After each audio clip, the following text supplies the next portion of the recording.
আবার ফিরে আসলাম আজকে বাঘের আড্ডা। আজকে আমাদের কাছে একটা টপিক আছে যেটা আসলে খুবই শীঘ্রই আসতেছে আমাদের সামনে। এটা হচ্ছে বাংলাদেশ নিউজিল্যান্ড সিরিজ। সবাই জানে অলরেডি বাংলাদেশ নিউজিল্যান্ডে পৌঁছে গেছে। তারা 14 দিন কোয়ারেন্টিনও করছে, আর এখন ওরা আই থিঙ্ক কুইন্স টাউনে গেছে। ওখানে টু বি পুরা স্কোয়াডই গেছে, ওখানে ড্যানিয়েল ভিটোরিয়াও আসছে। আমরা আজকে হচ্ছে T20 সিরিজটা নিয়ে কথা বলবো। আমার সাথে আজকে আছে আরামার ভাই আর হচ্ছে সামিন। আর আরামার ভাইয়ের মতো স্ট্যাটস আসলে আমার দেখা কেউই জানি না, আর সামিন হচ্ছে অস্ট্রেলিয়া থেকে ফেরত আসা ক্রিকেট খেলোয়াড়। তো আজকে খুব মজা হবে, আমার মনে হয় আর ভালো ডিসকাশন হবে। তো ফার্স্ট অফ আমি জাস্ট সামিন কি আমাদের জেসন গিলেস্পি? না জুনিয়র জেসন গিলেস্পি খেলেই আসছে আমার মনে হয় সামিন। আমি অ্যাকচুয়ালি একটা স্পিনার, সো একটা পেসারের সাথে কম্পেয়ার করাটা আমার মনে হয় না। না আমি বললাম ব্যাটিং করে আসে। তো ফার্স্ট অফ আমি একটু একটা সাওয়ার টপিক নিয়ে কথা বলতে চাই, যে মানে কড়া কথা আর কি, যে আমাদের যে স্কোয়াডটা ঘোষণা হয়েছে এখন, ঠিক আছে যা হয়েছে হয়ে গেছে, squad is already in New Zealand, এখানে তো আসলে আমাদের আর কিছু করার নেই। বাট ইন জেনারেল আমি জানতে চাই আপনাদের দুজন থেকেই, ফার্স্টে আরামান ভাই তারপর সামিন, যে স্কোয়াডে আপনার if you had to pick একটা প্লেয়ার যে আপনি চাচ্ছিলেন যে না থাকুক কিন্তু আছে, আর যে যাকে আপনি পিক করেছেন ওর ইনস্টেডে আপনি কাকে দেখতে চাইছিলেন, আর এটা ফার্স্টে যদি আরামান ভাই বলতেন, এটা আমার অনেকক্ষণ ধরে আমি চিন্তা করছি আর কি। ইনিশিয়ালি আমি চেয়েছিলাম ইবাদত হোসেনকে চেয়েছি, কারণ হচ্ছে ওর মতো একটা পেস বোলারকে পাওয়াটা ন্যাশনাল টিমে অনেক বড় পাওয়া। লাস্ট কয়েক ইয়ারে আমরা কোনো পেস বোলারই পাইনি। জাস্ট খালেদ আসলো গেলো, গেলে কয়েকজন আসছে চলে গেছে, রনি আসলো গেলো, কিন্তু ইবাদত হোসেনের মতো পেস বোলারকে রেখে আমরা নিয়ে গেলাম একজন নর্মাল পেস বোলার যার কোনো এখনো এক্সপিরিয়েন্সও নেই নিউজিল্যান্ডে প্রকার, যে শুধুমাত্র বাংলাদেশের ডোমেস্টিকে কিছু স্লো গ্রাউন্ডে খেলে, কিছুটা উইক জোনে আমরা আছি পেসে। কেন আমরা 3টা গ্রাউন্ড পাবো এখানে, একটা হচ্ছে সেডন পার্ক, আর একটা হচ্ছে আমাদের একটা ইউনিভার্সিটি গ্রাউন্ডে একটা ম্যাচ আছে ওদের, আমি যদি রং না হয় তো হেডলি ওভালে একটা 3টা ম্যাচ হলো 3 রকমের কন্ডিশনে। 3টা কন্ডিশনেতে আমরা দেখতে পাবো যে 3 রকমের পেস বোলিং এ অ্যাটাক দরকার। সাইফুদ্দিন কতটুকু সাইফুদ্দিন আর মুস্তাফিজ কতটুকু সার্ভিস দিবে আসলে বলাটা টাফ, খুবই টাফ। আর কাইন্ডলি অনেকে মিথুনকে আউট করতে চাইবে, আমি মিথুনকে আউট করবো। আমি হয়তো চাইলে মোস্ট প্রবাবলি শান্ত একটু বসানোর জন্য ট্রাই করবো। ও বললে হয়তো ইয়াসির আলীকে নিয়ে যেতে পারা যেত, ওকে যেহেতু কত 6 থেকে 7টা সিরিজ আমরা বেঞ্চ করেই রেখেছি। প্রিভিয়াসলি 2019 ওয়ার্ল্ড কাপ থেকে স্টার্ট করে কারেন্টলি 2021 চলতেছে, কোভিড ইয়ার পাস করে ফেললাম, তারপর ওকে কোনো ম্যাচ টাইমই দেওয়া হলো না। আসলে একটু শকিংই ছিল। অফকোর্স এগ্রি করি আমি পুরাটাই। আসলে সামিন, তোমার কি ওপিনিয়ন, কাকে বাদ দিতে চাইছিলা? আমি ওডিআই স্কোয়াড নিয়ে তো আমরা অলরেডি আমাদের প্রিভিয়াস পডকাস্টে কথা বলে আসছি, কিন্তু T20-তে যদি কথা বলতে হয়, T20-তে যেটা আরহামের মাহাদিন ভাই বলেছে, Yasir Ali could have bin a great addition. আমরা ইয়াসির আলীকে নিতে পারতাম ধরেন মিথুনের জায়গায়। মিথুন যেহেতু বোথ ওডিআই এন্ড T20 স্কোয়াডে আছে, মিথুন থেকে আমার মনে হয় অ্যাটলিস্ট T20-তে ইয়াসির আলী আরো বড় ইম্প্যাক্ট ফেলাতে পারতো, এটা একটা জিনিস। আর নিশ্চয়ই আমার মনে হয় আমরা আলামিনকে না নিয়ে উই কুড হ্যাভ টেকেন, যেটা মানে খালেদের মতন একটা পেসার যে বাংলাদেশে হ্যাজ বিন ইয়ান বিশপ যা বলেছে, has been generating some good pace, আর ও ডোমেস্টিকও ভালো খেলে আসছে। তো আমরা খালেদ বা ইবাদতের মতন পেসারদের যারা এখনো ধরেন লিমিটেড ওভার্স ক্রিকেটে অতটা উঠে আসে না, অ্যাটলিস্ট ইন্টারন্যাশনাল ম্যাচেসে, আমরা কিন্তু ওদেরকে নিউজিল্যান্ডে আমরা নিয়ে যেতে পারতাম রুবেলের জায়গায়। বিকজ আমরা অলরেডি সবাই জানি রুবেল হি ইজ লাইক এখনো মানে এখন আর ওর আগের যে রুবেলটা আমরা চিনতাম, রুবেলকে যা চিনতাম ওই রুবেল এখন আর নাই। তো ওই জায়গায় আমরা এবাদত বা খালেদকে আমিও চাই যে এবাদত বা খালেদ এসে খেলুক, because they could have done great, because conditions favour করতো ওদেরকে ওভার রুবেল, বিকজ রুবেলের আর ওই রিদমটা নাই বোলিং এর মধ্যে। সো আই ফিল যে হ্যাঁ, রুবেলের জায়গায় we could have taken some young talents, যেমন যা বললাম খালেদ বা ইবাদত। আর ইয়াসির তো আছে মিডল অর্ডার। এছাড়া আমার মনে হয় টি-20 স্কোয়াডটা এটাই আমি আশা করেছিলাম প্রথম থেকেই, কোয়াইট এক্সপেক্টেড। আর আমার মনে হয় অনেকটাই ব্যালেন্স। আর নাসুমকে আমরা দেখেছি, নাসুম কিন্তু he can be a great addition. So I feel overall টিমটা ভালো। আমাদের একটা লেফট আর্ম স্পিনার আছে। আমি চাইতাম যে রুবেল, হ্যাঁ যা বললাম, একটা ভালো প্রপার পেসার আসলে নিয়ে গেলে it could have been better আর কি। এছাড়া the team is according to me quite balanced. Of course হ্যাঁ, আমিও এগ্রি করি। আপনারা দুইজন আই থিঙ্ক মেনটা আলামিন নিয়ে কথা হলো। আলামিনেরটা আমি যা বুঝলাম, আই থিঙ্ক কারণ আমাদের লাস্ট টি-20 ট্যুর ছিল ইন্ডিয়া, যেটা আলামিন বেশ ভালো বোলিং করেছিল, ওইটার জন্য নিয়েছে। বাট ওইটা তো মানে আকাশ পাতাল difference from New Zealand condition, so কোন রিজন। বাট কতটুকু ওটা এফেক্ট করবে আমাদেরকে নিউজিল্যান্ডের জন্য, নিউজিল্যান্ডের ম্যাচ গেমসের জন্য, whereas New Zealand is coming of a series against Australia, তাও ওদের হোম কন্ডিশনে, সিমিলার কন্ডিশনে। মানে এটা কত বড় ডিসঅ্যাডভান্টেজ হয়ে দাঁড়াবে আপনারা যদি মনে করেন। ফার্স্ট যদি আরমান ভাই বলতেন, দেন সাবিন। তেমন একটা ডিসঅ্যাডভান্টেজ হবে না, কারণ ওদের টিমটাও সবসময় লাইন আপ করেই যাবে। ওরা ওদের প্লেয়ারকে বেশিরভাগ পিক আপ করে আউট অফ ওদের নিজেদের সুপার স্ম্যাশ ওদের নিজেদের ফোর্থ কাপ থেকে। তেমন ওদের কোনো ডিসাইডেড ফ্যাক্টর নেই যে ওরা কোনো সিরিজে কিরকম রেজাল্ট আসলো বা গেল।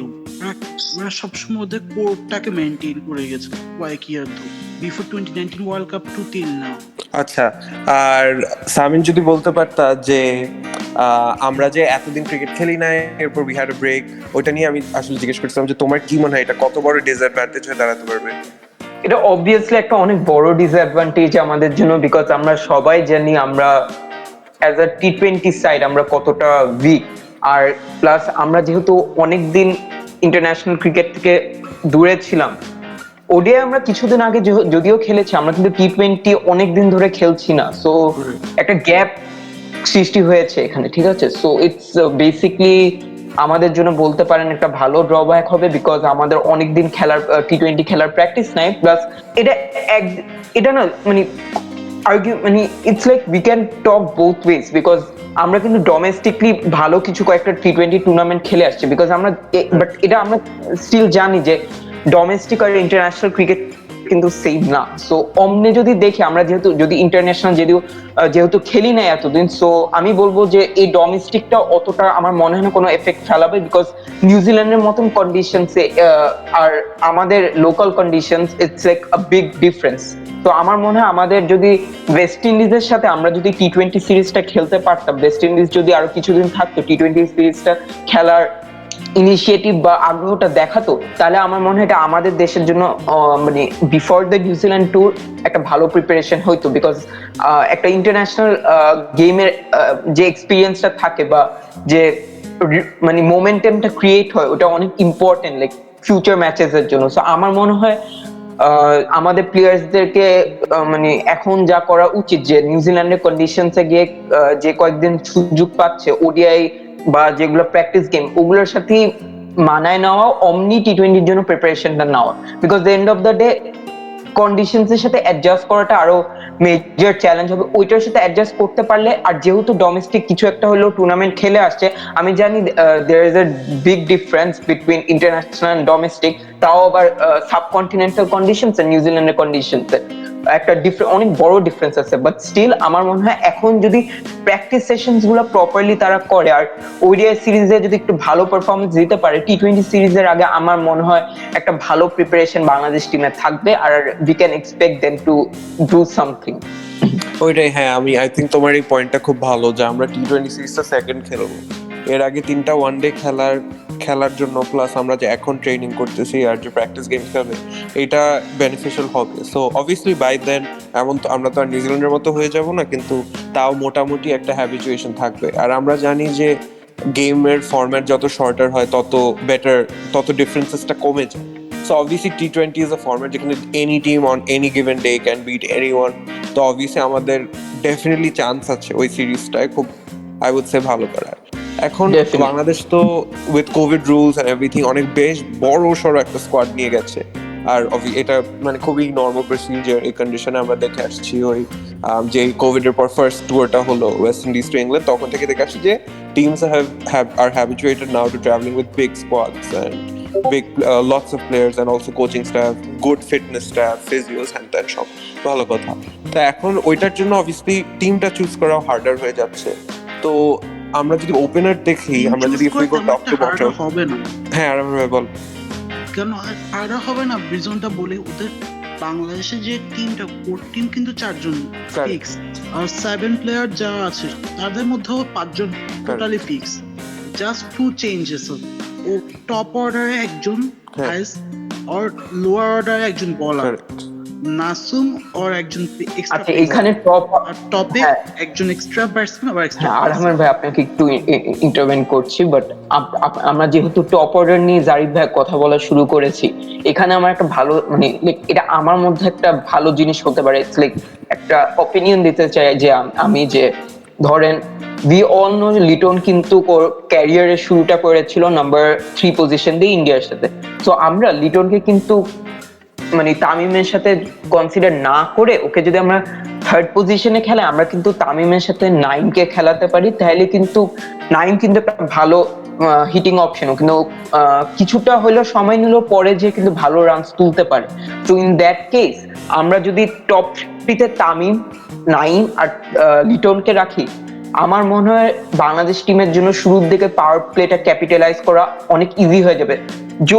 অনলি ইফ যদি তামিম স্ট্রাইক রোটেশনটা করে যায় আর অন্য নন স্ট্রাইকে যদি 9 থাকে বা যদি লিটনও থাকে, তারা যদি কুইক ফায়ার রানস তুলতে পারে, এমনি কিন্তু আমরা মানে আমাদের ওপেনিং যে বোলস গুলো থাকে, যে কনসার্নস গুলো থাকে যে আমরা পাওয়ার প্লেতে উইকেট দিয়ে আসি, প্রপার রানস তুলতে পারি না, এইগুলো কিন্তু এই কনসার্নস গুলো কিন্তু আর থাকবে না। তো আমার মনে হয় তামিমের সাথে 9 কে খেলায় লাইক একটা ব্যালেন্সড একটা ওপেনিং মানে আমরা দেখতে পারি, আমরা কিন্তু একটা পাওয়ার প্লেতে ভালো ক্যাপিটালাইজ করতে পারি যদি আমরা এই কম্বিনেশনটা যাই আর কি। অফ কোর্স হ্যাঁ, আমি এটাতে এগ্রি করি। বাংলাদেশের 9 আফটার পিপি স্ট্রাইক রেট হচ্ছে মোটামুটি 65 সাথে, এক্স্যাক্টলি মানে ওকে মানে পিপির পর যদি ও যদি থাকে, মানে ও লিটারালি তামিমের মতো অ্যাঙ্করিং প্রসেসিংটাই চলবে, মানে আমাদের রান কিন্তু কিছুই হোক 120 to 25 exactly. Overall strike rate আসলে ওখানে আমি আমার অপিনিয়ন জারিফ ভাই সরি, বাট আমি আমার অপিনিয়নটা দিয়েছি বা আমি আমার কথাটা বলেছি ওই যে জিনিসের বেসিসে, ওটা হচ্ছে নাইমের ইন্ডিয়ার সাথে যে 81 রানসের একটা নক ছিল, একটা ক্রুশিয়াল একটা ইনিংস ছিল, ওইটা কিন্তু পাওয়ার প্লে পরপরই ওর কিন্তু ইউজেন্দার চাহলকে মানে ভালো ভালো বোলারদেরকে অ্যাটাক করা শুরু করেছিল। অমনে যদি ও ওই ইনিংসটাকে বিল্ড আপ করে, তাহলে কিন্তু আর তামিম যদি ওরা অ্যাঙ্কারিং প্রসেসটাই চালায় যায়, ডট না খেলে যদি ও স্ট্রাইক রোটেশনটা করতে পারে, তাহলে কিন্তু আমরা বড় রান আশা করতে পারি। সাথে পরে তো আমরা জানি ভালো ভালো ব্যাটসম্যান আসবে, মুশফিক আছে, রিয়াদ আছে, লিটনও যদি 3-এ নেমে ভালো করতে পারে, এটা কিন্তু এন্ড অফ দ্য ডে আমাদের জন্যই ভালো আর কি। Dot ball pressure nearly 13 dot in a match তামিমের লাস্ট টি20 থেকে এখন পর্যন্ত। হ্যাঁ, এটাকে আপনি পাকিস্তান সিরিজের কথা বলছেন নাকি? পাকিস্তান সিরিজের আগে থেকে যদি বিপিএল 2019 ও কানেক্ট করি আমি, এটা তাও এই অবস্থা না। কিন্তু আমাদের মেইন প্রবলেম এই তামিমের এখানে আই থিংক এসে আটকে যাচ্ছে, আমরা বারবার যে রোটেট করতে পারি না। আমরা কিন্তু হ্যাঁ ভাই সরি একটা মানে তামিমের যদি আপনি মানে লাস্ট সিরিজে, আমার মনে হয় if I am not wrong, Tamim কিন্তু লাস্ট টি20 সিরিজটা খেলেছে পাকিস্তানে কিন্তু আমরা দেখেছি বরাবরই পিচ কিন্তু ব্যাটসম্যানদের জন্য একদমই ফেভারেবল ছিল না, ওখানে পিচ কিন্তু অনেক স্লো ছিল, ওখানে রানস তুলতে অনেক কষ্ট হচ্ছিল। ওই কারণে আমার মনে হয় তামিম তখন ওই সিচুয়েশন বেসড ক্রিকেটটা খেলেছে। বাট আই ফিল যে তামিম হি is a very good batsman. আমার মনে হয় ও যদি স্ট্রাইক রোটেশন বা অ্যাঙ্কারিং প্রসেসটা কন্টিনিউ করে, আমি চাই পাশের যে ব্যাটসম্যান গুলো, ওর সাপোর্টে যে ব্যাটসম্যান গুলো খেলবে, ওরা অ্যাটলিস্ট রান গুলোকে কুইক ফায়ার তোলার চেষ্টা করুক, এমনি আমার মনে হয় মানে রানসটা বড় হবে আর কি। হ্যাঁ জি জারিফ ভাই তুমি কন্টিনিউ করতে পারো।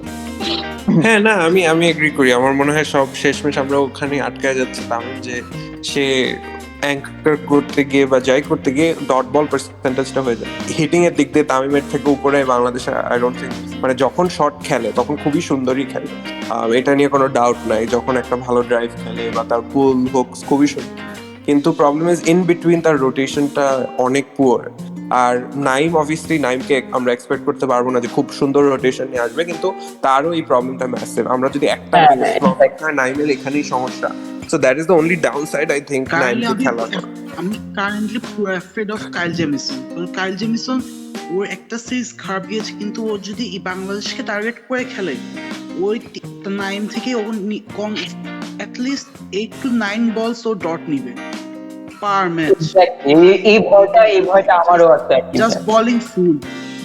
কজ হচ্ছে ওরা কারেন্টলি আইপিএল ওদের জন্য একটা বিগ ফ্যাক্টর। ওদের যেহেতু third most popular game after rugby, ওদের সকার, ক্রিকেট, ওরা মেইনলি আইপিএল কে টার্গেট করে ওদের প্রফেশনালিজমের ক্রিকেট ক্যারি আউট করতে, যেটা ওরা ক্যারি প্যাকার থেকে স্টার্ট করেছে। কারেন্টলি ওদের খুব বড় একটা চান্স ওরা এই সিরিজ থেকে ওদের নিজেদের আইপিএল আরো কিছু প্লেয়ারকে ইনপুট করে। অলরেডি ফিনালেনকে ওরা ঢুকিয়ে ফেলেছে, যে সুপার স্ম্যাশ নিয়ারলি 190 স্ট্রাইক রেটে ব্যাটিং করছে এই সিজন নিয়ারলি। ওয়ান্ডারফুল স্ট্যাটস নিশ্চয়ই ও ইনসেন। আমি this is why I was excited about this podcast, আমি জানতাম এরকম স্ট্যাটস আসবে। ফিনালেন কিন্তু আমি যা বলতে চাই, ফিনালেন কিন্তু হি ক্যান বি, যদি খেলে ওকে যদি ডেবিউ করানো হয়, ডেভন কনওয়ে যে ব্যাটসম্যানের কথাই না বলে, ও যদি টিকে যায়, ও সুপার স্ম্যাশের যে ইনিংস গুলো দেখেছে, ও টিকলে বাংলাদেশের জন্য it will be a great মানে ডিসঅ্যাডভান্টেজ বলতে পারেন, বা একটা ধাক্কা বলতে পারেন, বিকজ ও কিন্তু হিজ আ ভেরি মানে হিজ আ হিটার ব্যাটসম্যান, ঠিক আছে? ওর যে হাইলাইটস গুলো ইউটিউবে দেখেছি অমনি মনে হচ্ছে হি can B x factor.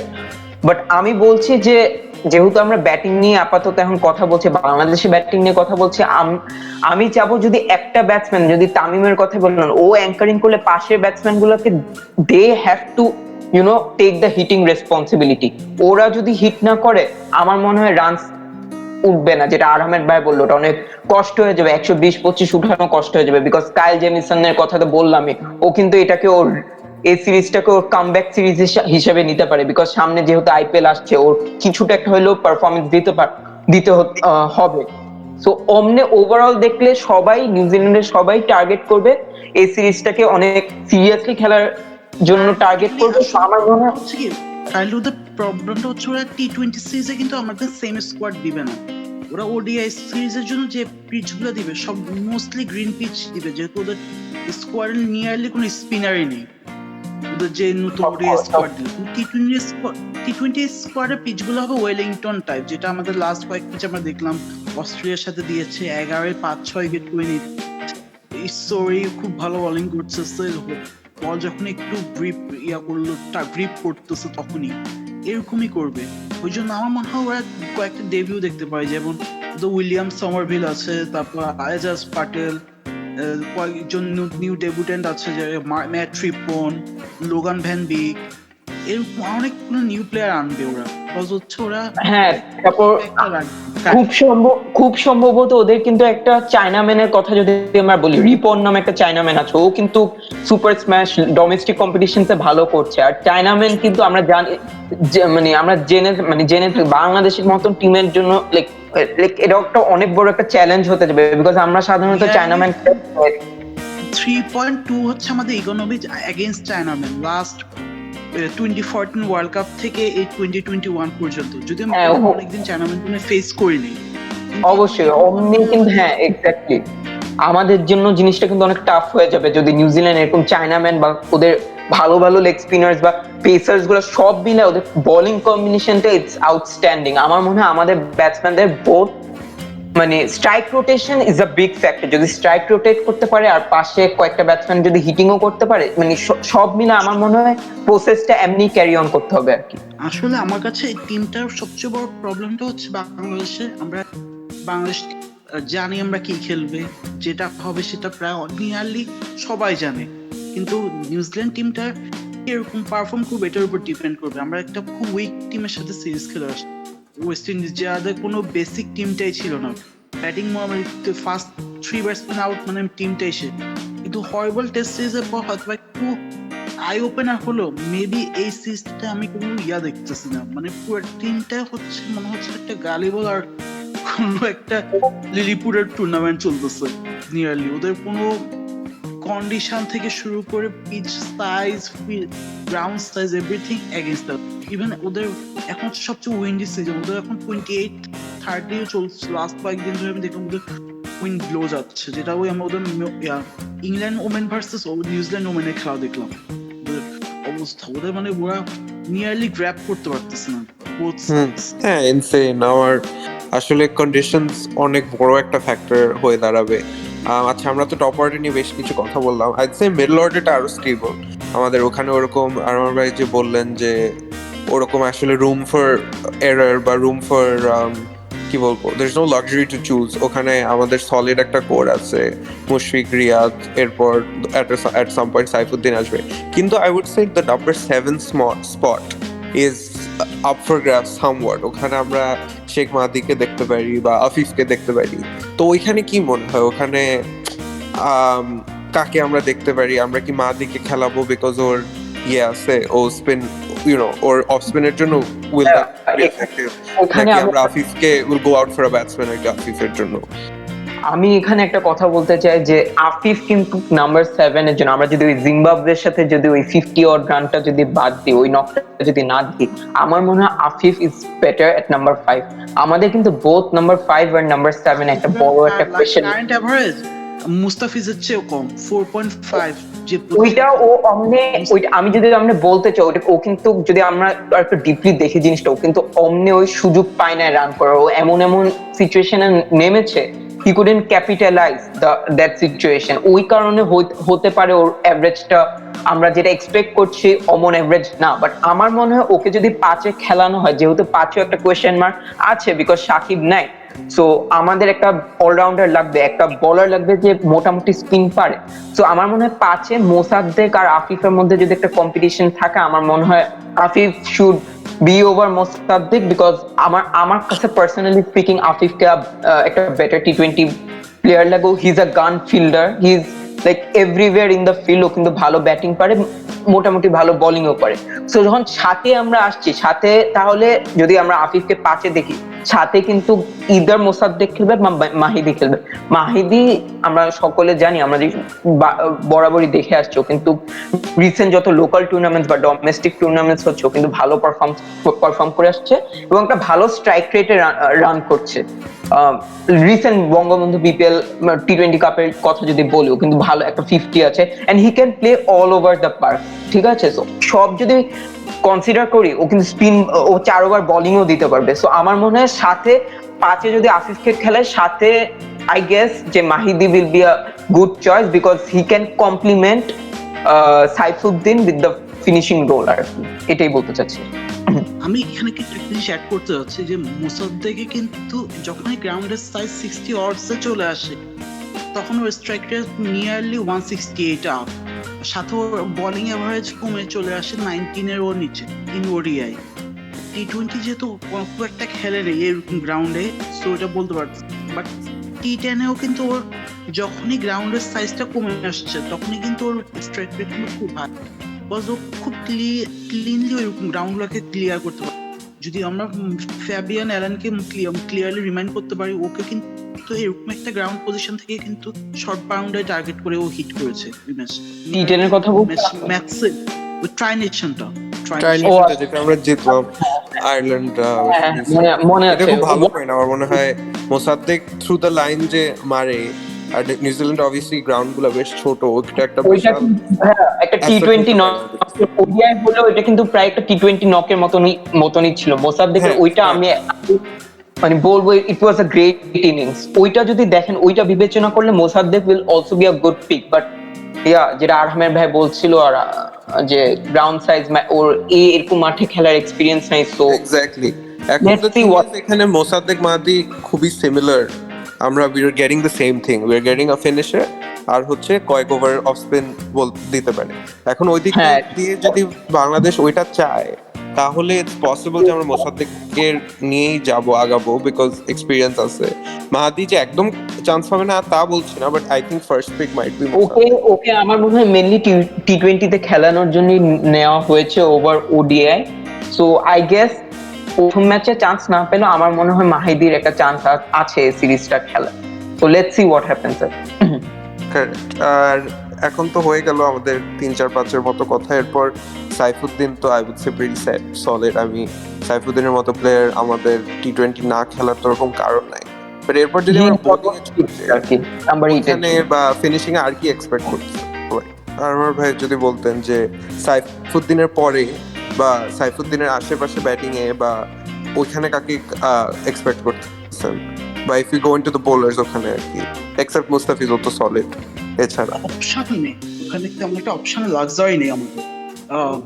Just আমরা অ্যাটাক করলে হাইয়েস্ট মাহাদিকে অ্যাড করা যায়। আচ্ছা পেসার্সদেরকে আপনি যদি পেসার্সদেরকে নিয়ে কথা বলতে তাহলে আপনার মতে কোন পেসার্স গুলোকে আমরা দেখতে পারি টি-20 খেলার?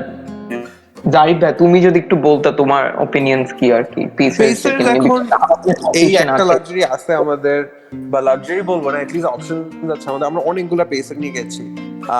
ফেজ অবভিয়াসলি সেট, আমাদের pace set, and because it's a small ground, because it's a T20 format, I would expect Saifuddin to also be solid.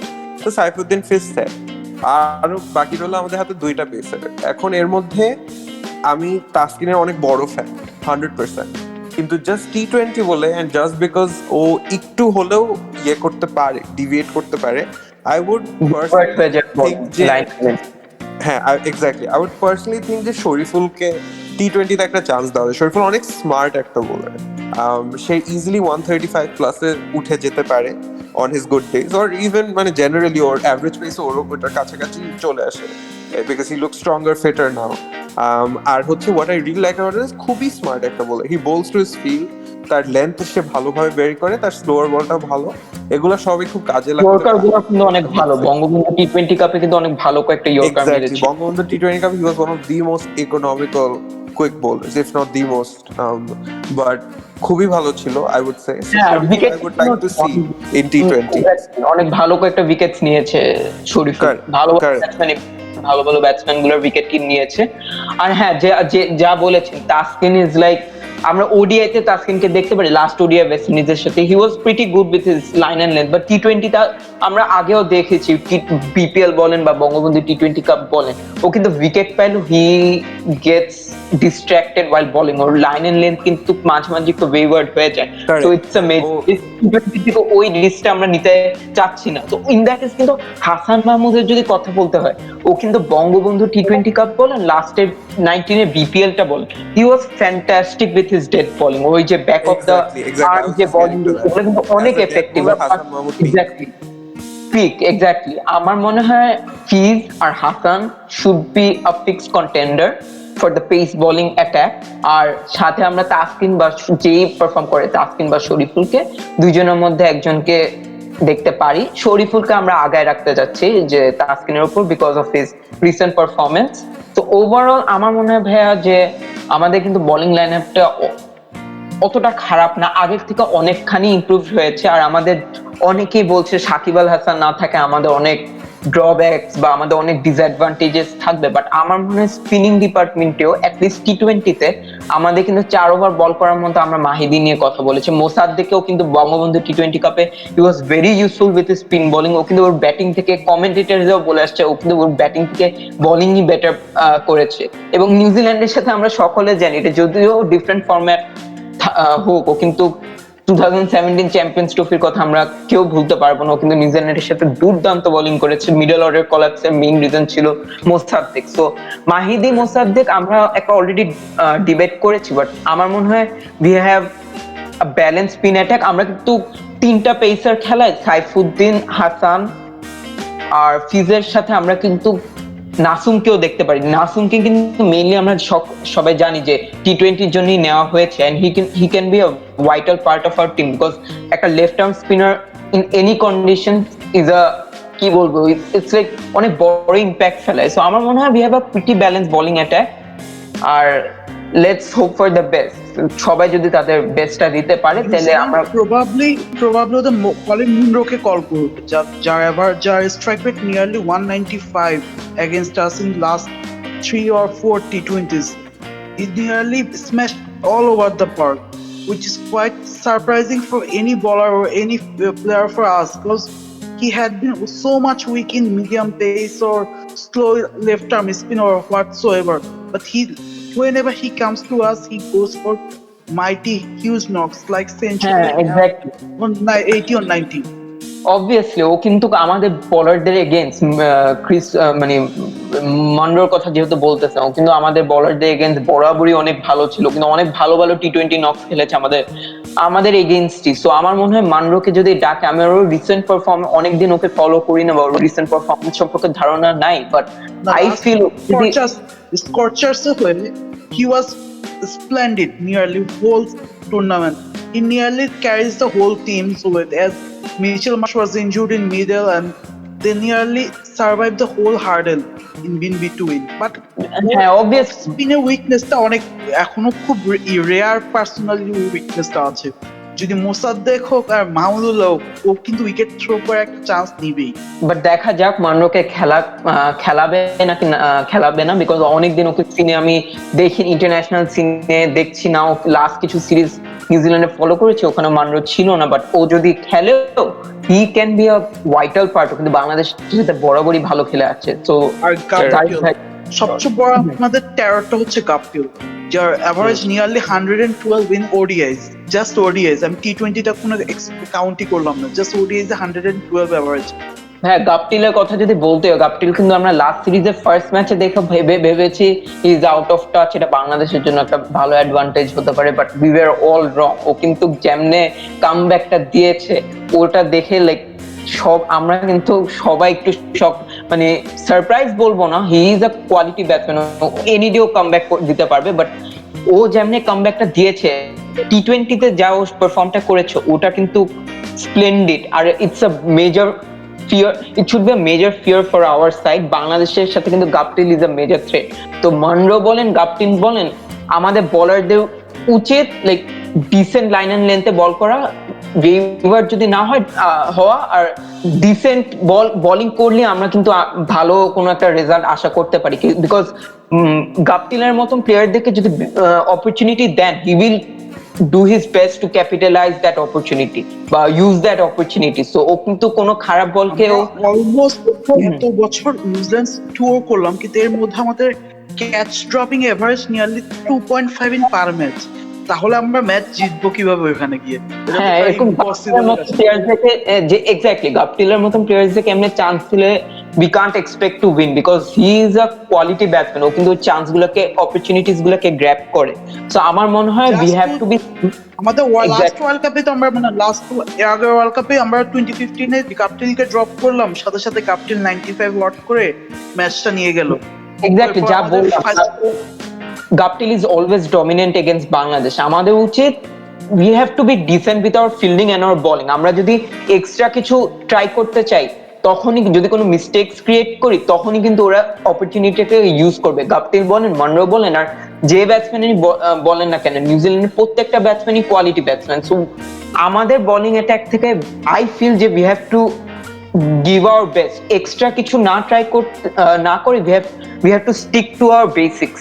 অমনি আমার মনে হয় রেজাল্ট আশা করা যায়। আর আসলে হ্যাঁ, আই কমপ্লিটলি এগ্রি। আমার কাছে যেমন Guptill in a sense Rohit শর্মার খুব সিমিলার লাগে, যে ফার্স্ট 5-6টা বল হয়তো একটু ভালনারেবল থাকে, একটু মেবি এক দুবার বিট হয় আউটসাইড দ্য অফ স্টাম্প, বা হয়তো একটা দুইটা মিস টাইম করে, but once they get going and if you drop them you will suffer. আমরা এটা গাপটিল তো আমাদেরকে পে করাইছে, মনরো আমাদেরকে পে করাইছে, এরপর রোহিত শর্মা আমাদেরকে এই 2019 ওয়ার্ল্ড কাপেই পে করালো। তামিম যে ড্রপ করলো রোহিতকে, এরপর রেস্ট ইজ হিস্ট্রি। রোহিতের জন্যই ইন্ডিয়া 300 ক্রস করলো, আর রোহিতের জন্য আমরা ইভেন্চুয়ালি যে ম্যাচটা আমরা জিততে পারতাম হয়তো ওই ম্যাচটা হারলাম, ইভেন্চুয়ালি ওই রোহিতের স্কোরের জন্য। আর রোহিতকে যদি আমরা তখন ধরে ফেলতাম তাহলে হু নোস কি হতে পারতো। তো সেই ওইভাবে নিউজিল্যান্ড এমনিও হোম অ্যাডভান্টেজ, এরপর যদি আমরা ক্যাচও ড্রপ করি তাহলে তো আর কিছু বলার নেই। হ্যাঁ আমাদের উচিত ডেফিনেটলি একটা is an issue. we have to stick to our basics আর কি। আমরা যদি কোনো ওদেরকে ওই অপরচুনিটিটা যদি না দেই, আমরা যদি ওদেরকে ওই সিচুয়েশনটা না দেই, আমরা কিন্তু we can be handy enough। ঠিক আছে, আমাদের বোলিং কিন্তু খারাপ না, বাট ফিল্ডিং যা আহমেদ ভাই বলেছে, আমাদের ক্যাচ ড্রপের রেশিও অনেক বেশি। আমরা কিন্তু বরাবরই আমরা চান্স দিয়ে এসেছি গাপটিলের মতন ব্যাটসম্যানদের। আর গাপটিলের মতন ব্যাটসম্যানদের থেকে চান্স দিলে তারা ওই চান্সটাকে অপরচুনিটিটা গ্র্যাব করে ভালো করবে, এটাই আশা করি আমরা গাপটিলের মতন টপ কোয়ালিটি ব্যাটসম্যানদের থেকে। So it's up to our players, ওরা যদি ওদের বেস্টটা দেয় তাহলে আমরা কিন্তু we can expect good results আর কি। অফকোর্স হ্যাঁ, আমি এগ্রি করি। আমরা আই এম গ্ল্যাড যে আমাদের ডিসকাশনটা কিছু টু নিউজিল্যান্ডের মানে as we head to the end of this podcast, towards the end of this, যে নিউজিল্যান্ডের দিকে গেছে। আমরা অলরেডি ওদের টপ অর্ডার নিয়ে তো কথা বললাম। আমরা বললাম যে আমরা কয়েকটা সারপ্রাইজ এক্সপেক্ট করতে পারি। ড্রিপনকে হয়তো ওরা খেলাবে, who's a chinaman and could be a big X factor. এরকম আমরা অনেক সিরিজেই দেখেছি যে এরকম একটা মিস্ট্রি বোলার আনে বা কোনো একটু out of the box bowler আনে আর পুরো ম্যাচ ঘুরে যায়। তো এছাড়া আর কি অ্যাডিশন আপনারা বা কিছু এক্সপেক্ট করতেছেন নাকি, কোনো সারপ্রাইজ ওর, নাকি আমরা অস্ট্রেলিয়ার সাথে যেই টিমটা দেখছি ওইটাই মোটামুটি খেলবে, কি মনে হয়? মোটামুটি ওই টিমটাই খেলবে আশা করি, এক্সপেক্ট করবো বেশি চেঞ্জ করবে না, জাস্ট মেবি হাইস্ট 2-3টা ডেবিউ দিবে। ওদের bowling option specially spin bowling option, ওদের অন্য কোনো অপশন হয়তো সেরকম ইয়া করবে না। আর মেবি বুমরো বা ফিন অ্যালেন এদেরকে ডেবিউ দিতে পারে হাইস্ট, প্লাস ওরা কয়েকজন প্লেয়ারকে ট্রাই করবে বিফোর টি20 world cup, as covid year by আমরা কিন্তু বাবল ইস্যু আছে।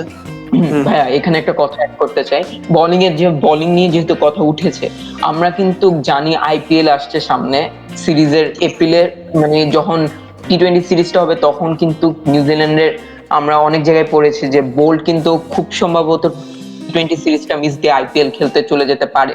তো ইন দ্যাট কেস বোল্ট যদি না খেলে এটা বাংলাদেশের জন্য স্বস্তির জায়গা হলেও স্বস্তির জায়গা না, কেননা নিউজিল্যান্ডে এমন ব্যাকআপ প্লেয়ার্স আছে, মানে বোল্টকেও ব্যাকআপ দেওয়ার মতন এমন প্লেয়ার্স আছে যারা বাংলাদেশের against can be a big threat. যদি আমরা ধরেন অ্যাডাম মিলনের কথাই যদি বলি, he has been good recent times, ও কিন্তু ডোমেস্টিক ফোর্থ কাপে বলেন বা সুপার স্ম্যাশে বলেন ওর কিন্তু কিছু দুর্দান্ত বোলিং স্পেলস আছে। ও কিন্তু রিসেন্টলি মুম্বাই ইন্ডিয়ান্সের জন্য পিকড হয়েছে। নিউজিল্যান্ডের বোলিং পাইপলাইনের যে ডেপথটা ওটা কিন্তু অনেক বড়। সো আমরা we can expect new faces, but ওই নিউ ফেসেস গুলো কিন্তু অনেকখানি আমাদের জন্য একটা বড় চ্যালেঞ্জ হতে দাঁড়াচ্ছে, কিপিং ইন মাইন্ড ওদের সব ফ্যাক্টরস গুলো, যেমন ওদের হাইট বলেন বা ওদের সুইং করার ক্যাপাবিলিটিস বলেন বা বাউন্স পেস আর বাউন্সের এবিলিটিস গুলো বলেন, সব মিলাই কিন্তু বাংলাদেশের জন্য বরাবরই they can be a big threat. So আমার মনে হয় যে নিউজিল্যান্ড যে বোলিং লাইন আপ নিয়ে নামুক না কেন, we can't underestimate any one of them, because of the allrounder যে পেস বোলিং অলরাউন্ডার্স গুলো আছে, কলিন ডি গ্রান্টম বা জিমি নিশাম, ওরাও কিন্তু মেইন পেসার্সরা যখন যদি উইকেট না নিতে পারে ওরাও কিন্তু মিডল ওভার্সে এসে উইকেট গুলো নিয়ে যায়। তো আর আমরা কিন্তু অনেকবার দেখি যে বাংলাদেশ প্লেয়ার্সরা কিন্তু ব্যাটসম্যানরা কিন্তু পার্ট টাইমারদেরকে উইকেট দিয়ে আসছে, এবং কলিন ডি গ্রান্টম কিন্তু বরাবরই বাংলাদেশের জন্য একটা ভালো থ্রেট। আর ইস্টোরি পারফরম্যান্স তো না বললেই নাই, আর হবে ডিউ টু ওর স্ট্রেন, সাইড স্ট্রেনের জন্য ও নিয়ারলি অনেক 6 মান্থস আউট। ও ফিট হতে মেবি দিস ইয়ার এন্ড হয়ে যাবে। So maybe Colin Grandham maybe not in this scene this year as well, or even next year beginning. He needs to sit down his fitness issue or other sufferings as well. Also, he recently reported his anxiety issue over Cricket New Zealand, and they have been quite seriously working on that. হ্যাঁ obviously ওই anxiety issue আমার অতটা ওই সম্পর্কে idea ছিল না, but মানে আমরা যেহেতু একটা প্রিভিউ দিচ্ছি বা আমরা যেহেতু একটা অপিনিয়ন দিচ্ছে, আমাদের একটা প্রেডিকশন দিচ্ছে, আমি যেহেতু আইডিয়া ছিল না আমি কলিন ডি গ্র্যান্ডমের কথাটা তুলেছি।